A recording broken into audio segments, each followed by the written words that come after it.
The football world is in a collective state of shock and grief. As I'm sure you're all aware of at this point, Diogo Jota and his brother, Andre Silva, have devastatingly passed away following a car crash in Spain. Now, the magnitude of this tragedy cannot be emphasized enough. Younger brother Andre was just 25, a professional footballer for FC Penafiel in Portugal's second tier.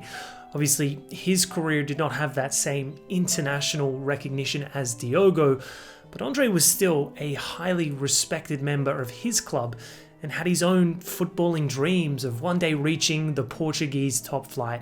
His loss is every bit as tragic, and my condolences go out to his family, his friends, teammates and fans of Penafiel. Unfortunately, there is much less public information about Andre, but by all accounts, he was a great footballer with a tremendous work ethic and was also just a top bloke, just like his older brother, Diogo. An individual who overcame rejection from an early age in his footballing career. Snubbed by the big clubs of Portugal as a teenager, he took the path less travelled, first at Paços de Ferreira before signing with Atletico Madrid, then tearing up back in Portugal at Porto, spending 3 memorable campaigns with Wolverhampton, and proceeding to become an out-and-out legend for both club and country. He was a season champion too, first carrying Wolves back into the Premier League, then at Liverpool winning the League Cup twice, an FA Cup, and just this past season adding a career-first Premier League title to his CV.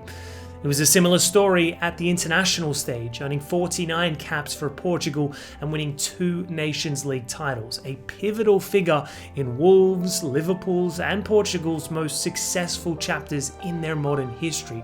But put aside all the accolades, all the mesmerizing individual performances and all the stunning goals, what made Diogo truly special was his very nature. Because Diogo was simply adored by everyone. From teammates, past and present, to coaches, journalists, and of course, the fans. The outpouring of tribute speaks volumes about the person he was.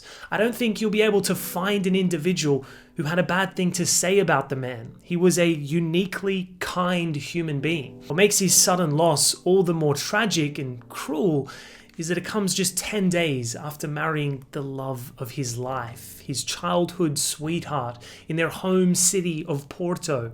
His 3 children will now grow up without their father. His parents will now grow old without their beloved 2 sons. Just horrible stuff. What more can I say? The football world has been rocked in such an unprecedented manner. This is almost certainly the highest profile active player to pass away, certainly in the social media world and throughout my lifetime for sure. That's not to downplay the shock deaths of other pro footballers like Emiliano Sala, Cheick Tiote, Chucho Benitez, or the victims of the Chapecoense plane disaster, for instance, all of course devastating in their own right. It's just that Jota, he was such a global name, such a recognized figure worldwide that even the likes of Portugal's and the UK Prime Ministers have publicly shared their condolences. As a touching gesture, Liverpool have decided to immortalise Jota's number 20 jersey, just a class act from a class club. Knowing Liverpool and how deeply community-oriented they are, Jota's family certainly won't walk alone throughout this horrific period. But yeah, man, 28 and 25 years old, these 2 young men are no longer with us, at least in the physical sense. Speaking about them in past tense just feels surreal.